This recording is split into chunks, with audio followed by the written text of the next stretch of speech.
ক্ষতিকারক উপাদান আছে যেটা মানুষের জন্য অত্যন্ত ক্ষতিকারক,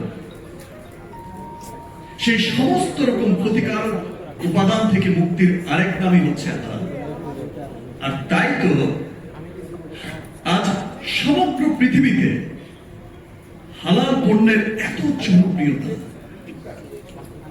আমরা বিএসটিআই এর রেবেকা ম্যাডামের কাছ থেকে যেটা আপনারা সকলেই দেখলেন, জানলেন, শুনলেন, যে হালাল পণ্য শুধু আমাদের মুসলিম দেশগুলোর মধ্যে সীমাবদ্ধ নয়।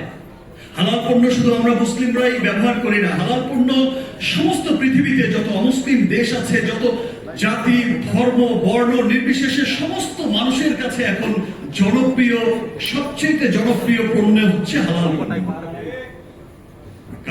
কারণ হচ্ছে হালাল পণ্য, আমি আগেই বলেছি যে হালাল পণ্য সমস্ত ক্ষতিকারক উপাদান থেকে মুক্ত একটি পণ্য।